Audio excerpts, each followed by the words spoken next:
No puedo correr a esa vieja, ella está pagando todo. Los gastos de la casa, el súper, hasta las mensualidades del coche. Si se va, ¿cómo vamos a sostener todo esto? Hasta hoy no puedo creer que escuché eso de mi propio hijo. Mis queridos, a mis 63 años pensé que ya había pasado por todos los dolores que la vida podía darme.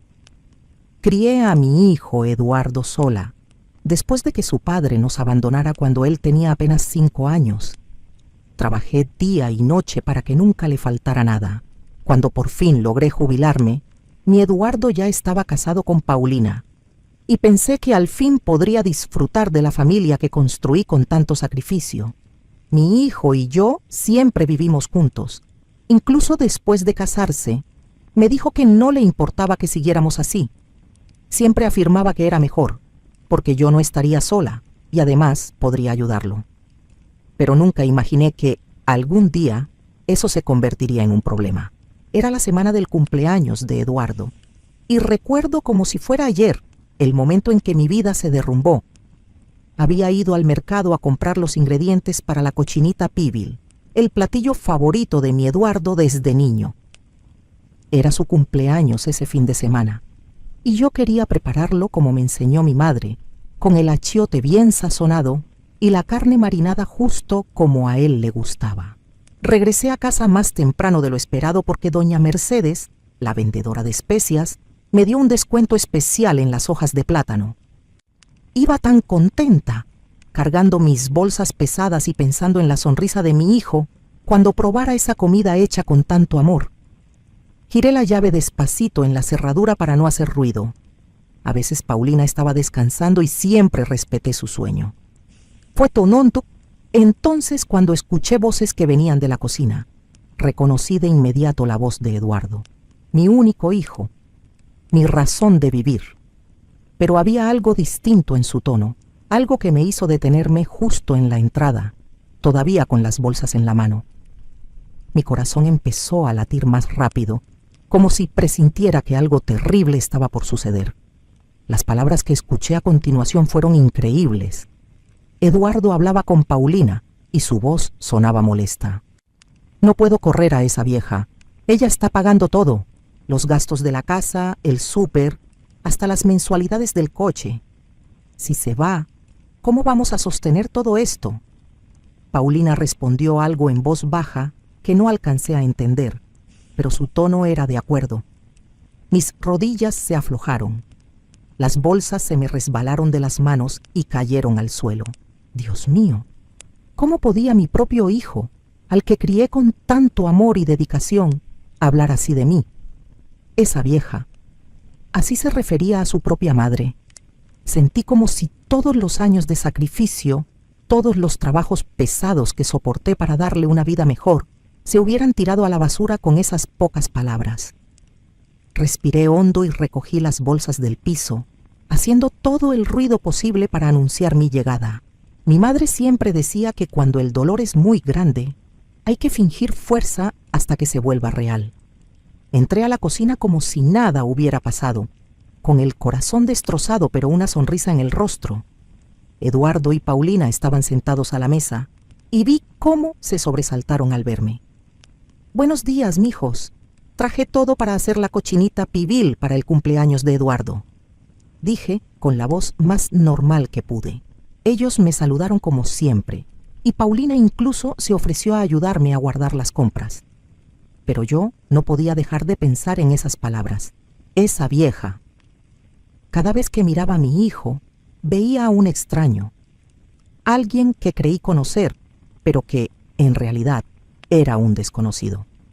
Después de ese día, empecé a observar todo con otros ojos. Noté cómo Eduardo solo me buscaba cuando necesitaba dinero para algo, cómo Paulina me trataba con educación solo por compromiso, siempre sonriendo pero con la mirada fría.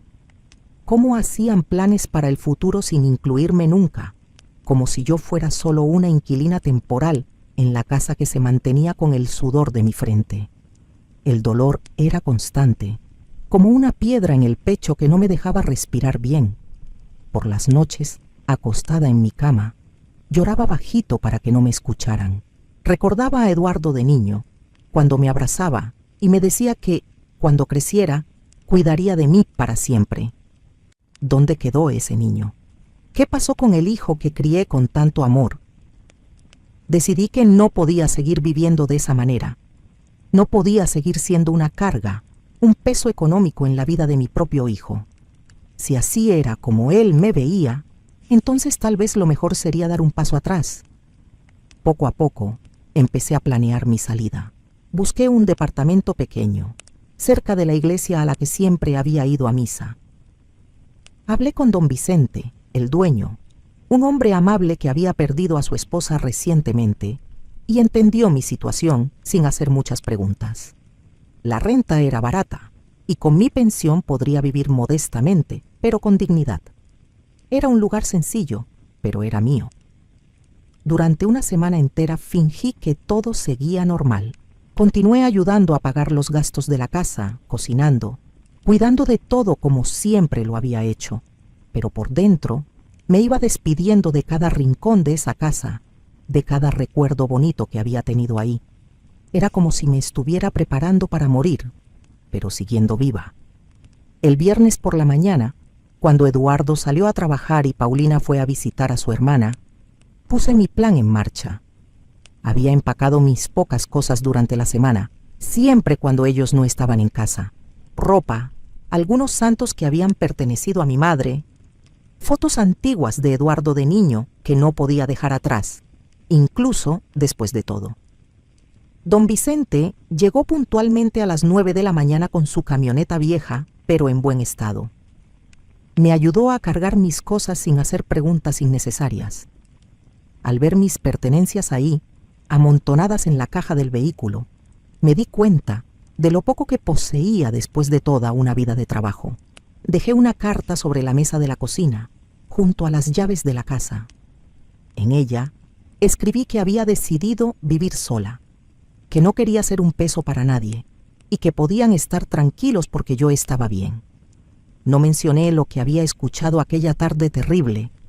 Incluso en mi partida quise proteger a mi hijo de la vergüenza que debería sentir. Mi nuevo hogar era pequeño, pero acogedor.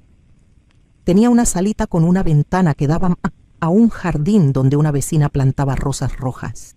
La cocina era diminuta, pero suficiente para mí.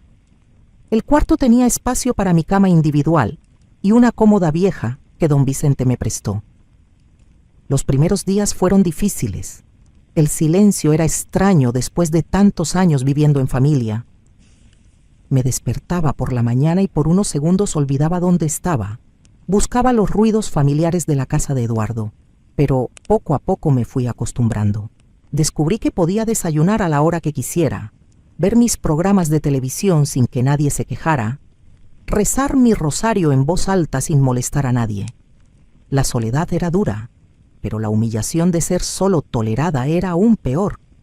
Empecé a ir a asistir a las misas matutinas en la iglesia cercana, donde conocí a doña Refugio, viuda desde hacía 10 años, quien me contó que también había tenido problemas con sus hijos por cuestiones de dinero.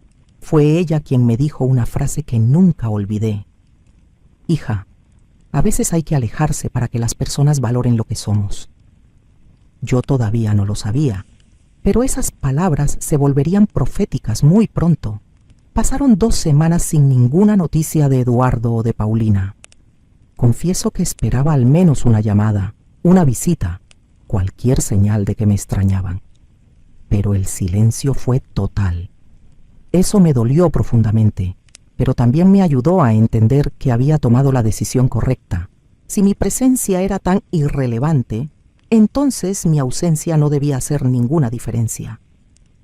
Estaba comenzando a adaptarme a mi nueva rutina cuando finalmente recibí la primera llamada. Era un lunes por la mañana, acababa de regresar de misa y estaba preparando un té de manzanilla cuando sonó el celular. Mi corazón se aceleró al ver el nombre de Eduardo en la pantalla. Respiré hondo antes de contestar, preparándome para cualquier cosa. Su voz sonaba distinta. Había una urgencia que no era normal. Me preguntó dónde estaba. Dijo que habían llegado a casa y encontrado mi carta, que estaban preocupados. ¿Preocupados? Después de 2 semanas, sonaba como una broma. Le respondí con calma que estaba bien, que vivía sola como había escrito en la carta.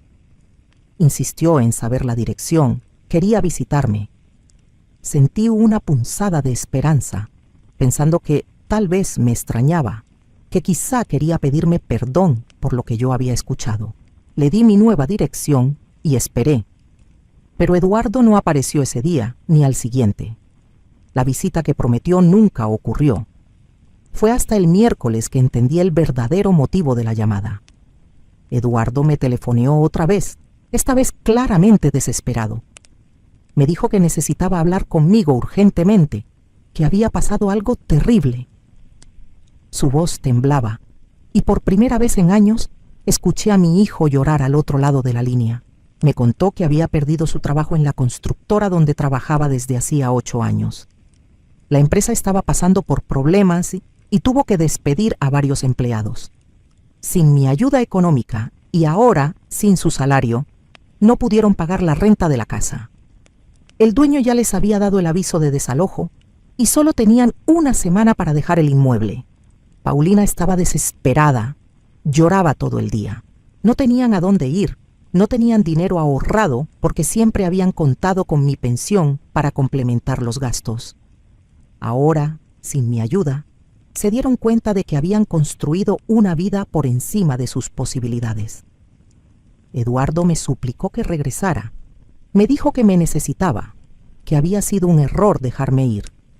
Pero me di cuenta de que no era amor ni nostalgia lo que lo movía. Era desesperación económica. No extrañaba a su madre, extrañaba la pensión que yo llevaba cada mes. Escuché a mi hijo llorar por teléfono y mi corazón de madre se encogió de dolor.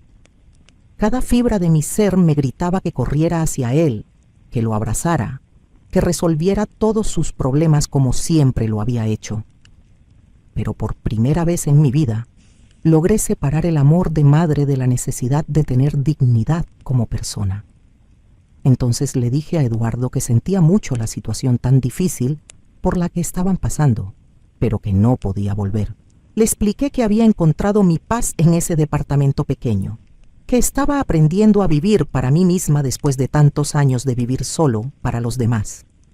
Él insistió, prometió que sería diferente, que me trataría mejor. Fue entonces cuando decidí decirle la verdad. Le conté que había escuchado aquella conversación esa tarde, cuando se refirió a mí como esa vieja que no podía ser echada porque pagaba todo.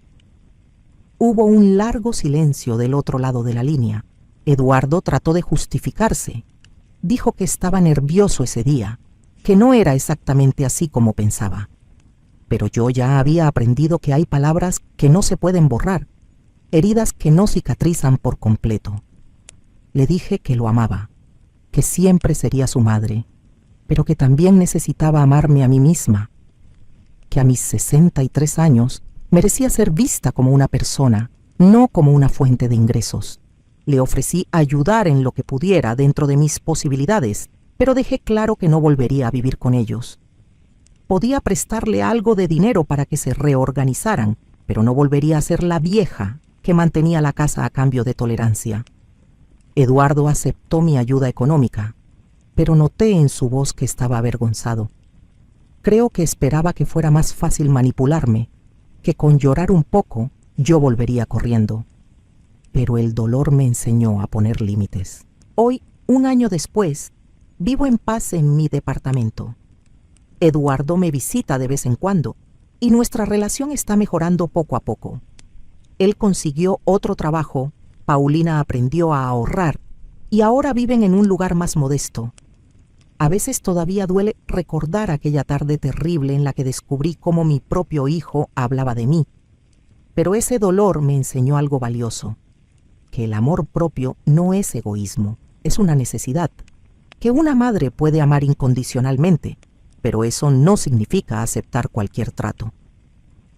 Mis queridos que me escuchan, recuerden, nunca es tarde para recuperar la dignidad. No importa la edad que tengamos, merecemos respeto, especialmente de aquellos a quienes más amamos.